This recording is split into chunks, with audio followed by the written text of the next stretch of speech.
As you may have heard, Delta Airlines has really upset a lot of its most loyal customers. Well, Delta, you have done it. Have they lost their mind? Who is in their marketing department thinking, hey, no one's going to notice this if we get rid of all the SkyMiles? This is why I'm never traveling again. Delta is doing away with its impenetrable alphabet soup of elite status criteria. The result is that travelers will have to spend a lot more to achieve elite status with Delta, which also means that many of those loyal customers are about to be demoted. What we need to do now is get focused and stop pointing fingers. You're a problem. One Delta loyalist wrote about this drama for The Points Guy, saying he's giving up chasing elite status. And I'm sure he's not alone. No one likes having the rules changed in the middle of the game. You can't do that. But why is elite status so important to so many people in the first place? I suspect it has to do with the fact that flying commercially has become a miserable experience. Airports are crowded and boarding is chaotic, and that's the best part. On board, the seats are fit for toddlers, and storage is a battle. Even drinks and snacks, once a birthright for US flyers, are disappearing. The richest Americans opt out of this mess by flying private. Welcome to Air Kim. I had custom all light wood. For everyone else, the next best thing is elite status. You know, hanging in overcrowded sky clubs, sipping cheap wine, which still beats fighting for outlets in the main terminal. This decay in air travel probably explains why airlines are among the least beloved sectors in business. According to a Gallup poll last year, just 6% of respondents said they had a very positive view of the airline industry. But it's not just airlines. There's a deep dissatisfaction with essential services, from education to healthcare.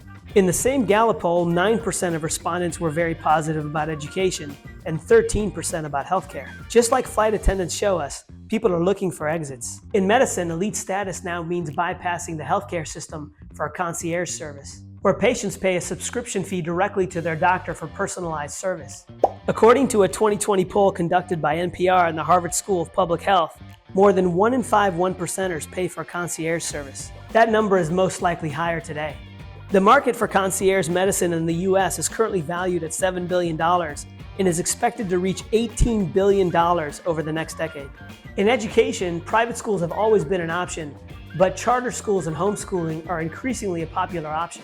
The percentage of K-12 students attending public schools has declined over the past 2 decades, while the percentage attending charter schools or opting for homeschooling is on the rise. This obsession with elitism is troubling. For one, the vast majority of people can't afford elite status on airlines or anywhere else, leaving them stuck in failing systems. And these two-tier systems feed the perception and reality of two Americas, one for elites and a lesser one for everyone else. Now, I realize that healthcare and education are sprawling, complex systems that we can't solve in this video. But airlines have created the problems in their industry, and they can fix them. Think about it. If airlines make flying more unpleasant, it makes their rewards programs even more attractive. And it works. Delta has been overrun with travelers aspiring to elite status. But it doesn't appear to have paid off. By most measures, profitability for the airline industry peaked in 2014 and declined through the rest of the 2010s before falling off a cliff during the pandemic. Meanwhile, elite flyers aren't necessarily happier because, as Delta has long acknowledged, if everyone is special, no one feels special. Maybe I'm special. So now Delta is thinning out its elite ranks, betting that it can better grow revenues and profits as an e-merchant than an airline, on the theory that customers will pour money into the Delta ecosystem in a quest for elite status. That clearly isn't sitting well with Delta's demoted customers. And it's far from a slam dunk for Delta. To see why, let's look at how Delta makes money. About 80% of Delta's revenue comes from ticket sales, and close to 60% of those tickets are sold in the main cabin. Last year, main cabin fares amounted to more than $20 billion in revenue. Meanwhile, revenue related to Delta's loyalty program, the same revenue Delta is looking to grow with its new rewards program, amounted to just $3.5 billion. What that means is for every additional dollar Delta earns from its loyalty program, it would need just 15 cents from ticket sales to achieve the same percentage growth. That's a high hurdle for our loyalty program, and it's not the only challenge. Fewer people can now afford to spend what it will take to achieve elite status at Delta. And as the Points Guy shows, some customers will give up trying, deciding instead to avoid the headaches of commercial airlines by cutting back on air travel. Delta would do better to restore the glory days of travel by bringing back reasonably sized seats and legroom and providing services that were once common in main cabin commercial flights. That would restore Delta's pricing power in the main cabin and give passengers an alternative to the low-fare frenzy that has wrecked commercial air travel.